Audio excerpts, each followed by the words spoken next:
So the best thing to do with your sauce is to tip it over some potato dumplings.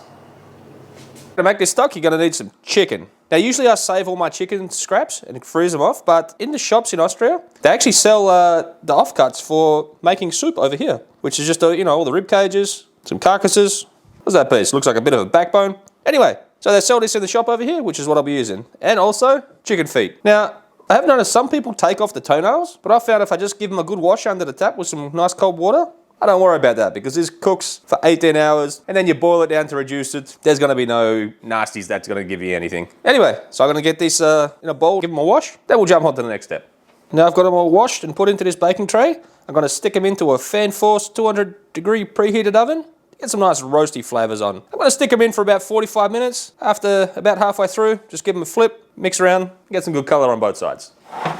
So also in the supermarkets here, you can buy these packs of soup vegetables. Now, usually there's some sad looking veggies, but they're perfect for making stock. And this is what you usually get in a little bundle. And I'm going to also be adding some peppercorns, some bay leaf, and a few crushed garlic cloves. So I'm going to chunk these up, and then we'll add it to the meat. So the meat's been in for about 20 minutes now. And I'm just going to give everything a good mix around, flip these pieces of chicken around. We're going to put in the leek, carrots, the celery root, and the garlic cloves. Once you got your veg all in there and spread out nice and evenly, I'll stick it back in the oven for about another 15-20 minutes, and then we'll see what it looks like. So it's been in for another 20 minutes or so. It's around about 5 minutes ago just to make sure nothing was getting too dark, which it wasn't. So now we're going to get this all poured into a big pot and make sure you scrape off anything that's on the bottom and add all of that rendered fat into your stock pot. I also put a bit of water into the roasting pan, and I just use my spatula to scrape off any little good bits that got stuck, and then I tip all that into the stock pot. So we'll get this filled up with some nice cold water.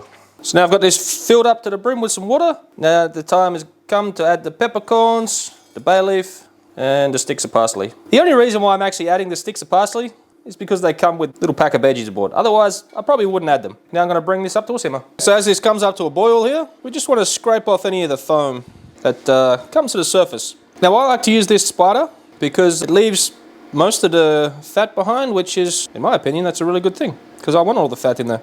So we'll just go ahead and scoop off as much foam as we can get. Okay, so most of the time when a big stock like this is made in a restaurant, you have the whole team of people back there working, scooping the foam off. But I'm one man, and I'm kind of bored of scooping the foam right now. Because I live in an apartment as well, and I don't want this stock, stinking out the whole house, I'm going to be taking this outside to the balcony. But I probably will come back and scoop this a little bit, but because it's a little chilly outside today, I won't be scooping too much. I've had my stock on the boil now, on the simmer. It's been about 12 hours or so. Now I've already got a double strainer set up over another pot. Now I'm just going to strain it. Now I've got this strained out, we just need to let it cool down, and then I'm going to stick it in the fridge. Okay, so as you can see, my stock's solidified in the fridge. So now I'm just going to get a little spatula, and I'm going to scrape as much as the fat off of the top as I can. I've scraped off most of the fat. Now you want to put this aside. Next time you cook some eggs, chicken fat. Greatest thing you'll ever do. So now I'm going to take this outside on my induction top, and we're going to bring it up to an aggressive simmer and start to reduce it. I've got my stock on the induction top, and I'm just going to let it go and reduce on a medium heat. As your stock reduces, don't forget to put it into a smaller pot. It'll help you out a lot. Back on the heat she goes. And we've got one final pot downsize for the stock.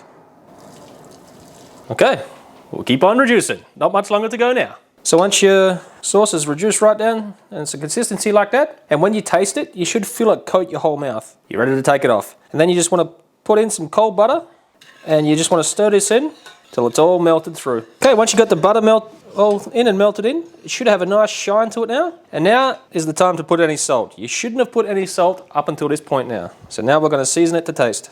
And we'll give it a mix, and then we'll give it a taste, and then we'll see if it's at my liking. Yeah, all that's left to do is to put it in your jug of choice. We'll put a little bit more on the spoon just to make sure it's good. Soft pillowy potato dumplings with this nice sticky sauce that just coats your mouth. Just imagine a leg of goose on the side of this.